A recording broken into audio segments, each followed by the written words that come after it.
Alors, allons-y. L'avenir de ce qu'on a dans nos assiettes en France, il est vraiment à un tournant. C'est une véritable croisée des chemins qui se dessine.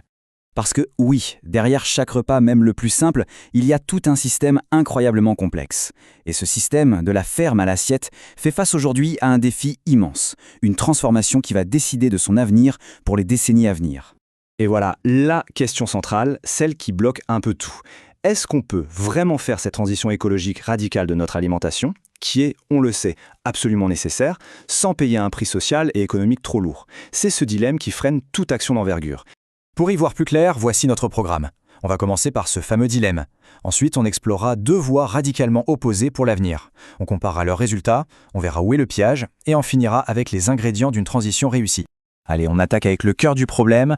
La question, ce n'est pas seulement de changer, mais de s'assurer que ce soit ce qu'on appelle une transition juste, c'est-à-dire qui ne laisse personne sur le carreau. Le point de blocage, il est vraiment là. Tout le monde est à peu près d'accord pour dire qu'il faut une transformation profonde. Mais la peur de perdre des emplois, de voir les revenus des agriculteurs chuter et l'impact général sur l'économie, c'est ça qui constitue le principal obstacle à des politiques vraiment ambitieuses. Face à ce défi, il y a quand même un objectif clair. La France s'est fixé des cibles climatiques précises. Mais pour les atteindre, deux visions de l'avenir s'affrontent. Cet objectif, il a un nom, la SNBC, la Stratégie nationale bas carbone. C'est le plan de match officiel. L'idée, diviser par deux les émissions de gaz à effet de serre de l'agriculture d'ici 2050. Ça, c'est la destination. La grande question, c'est quel chemin on prend pour y arriver. Et c'est là que les deux scénarios se dessinent. D'un côté, on a ce qu'on appelle la France duale. L'idée, c'est de se concentrer presque uniquement sur le climat, en continuant sur la lancée actuelle de la compétitivité. Et de l'autre, on a le scénario des recompositions, une vision beaucoup plus large qui veut tout changer en même temps, le climat bien sûr, mais aussi l'emploi, la santé et la biodiversité. Ok, explorons cette première voie. L'idée ici est assez simple. On veut atteindre les objectifs climatiques en poussant encore plus loin les tendances qu'on connaît déjà. La logique de la France duale, c'est de décarboner sans tout remettre en question.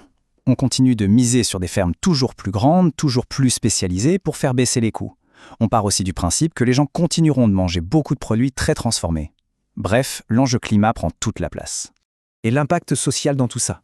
Une accélération de la disparition des emplois agricoles. Attention, ce chiffre de moins 9%, ça ne veut pas dire une simple perte de 9%, non. Ça veut dire que la disparition des emplois qui est déjà en cours irait 9% plus vite. C'est une grosse accélération. Et le choc ne s'arrête pas aux portes des fermes. L'industrie agroalimentaire, celle qui transforme nos produits, perdrait elle aussi énormément d'emplois. Une baisse de 12% par rapport à 2015. Socialement, c'est un coût qui est très lourd. Bon, passons maintenant à la deuxième voie. Celle qui propose, elle, de tout repenser. Une vision beaucoup plus ambitieuse, beaucoup plus intégrée.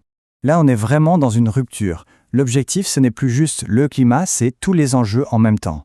On encourage la diversification des fermes, on imagine une industrie alimentaire avec plus de petites entreprises, un peu comme en Italie, et on suppose que la demande va changer, vers des produits plus sains et moins transformés. Et le résultat sur l'emploi est juste spectaculaire. Au lieu d'accélérer la disparition des postes, ce scénario permettrait carrément de maintenir l'emploi agricole, avec même une hausse de 10% par rapport à la tendance actuelle. On inverserait complètement la courbe. Et cette bonne nouvelle se propage à toute la chaîne. L'industrie agroalimentaire, elle aussi, se mettrait à créer des emplois, avec une croissance de 8%. On passe d'un scénario de perte massive à un scénario de création d'emplois. C'est quand même pas rien.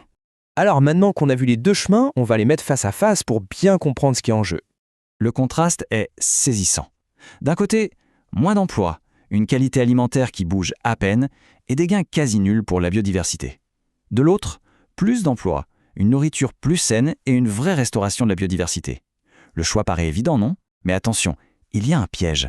Et le voilà, le piège. Le chemin qui fait le plus rêver est aussi et de loin le plus difficile à prendre. Comme le dit le rapport, les conditions pour y arriver sont complexes à réunir.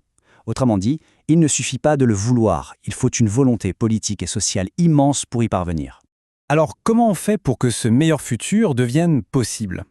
Voyons maintenant la recette du changement, les leviers politiques qui ont été identifiés pour y arriver. La solution tiendrait en fait sur 3 gros piliers qui ne peuvent pas fonctionner l'un sans l'autre. D'abord, il faut agir sur la demande pour que manger sain et durable devienne le choix le plus facile. Ensuite, il faut réorganiser les marchés, surtout au niveau européen, pour que tout le monde joue avec les mêmes règles du jeu. Et enfin, il faut que les aides à l'agriculture, comme la fameuse politique agricole commune, soient totalement en phase avec ces nouveaux objectifs. Finalement, cette analyse pour la France, elle met en lumière un choix fondamental. Un choix entre un avenir qui optimise une seule chose, le climat, au détriment de tout le reste, et un autre avenir qui essaie de tout faire marcher ensemble. La question qui reste, c'est cette leçon française, qu'est-ce qu'elle nous apprend sur les choix qu'on devra tous faire partout dans le monde pour l'avenir de notre alimentation ?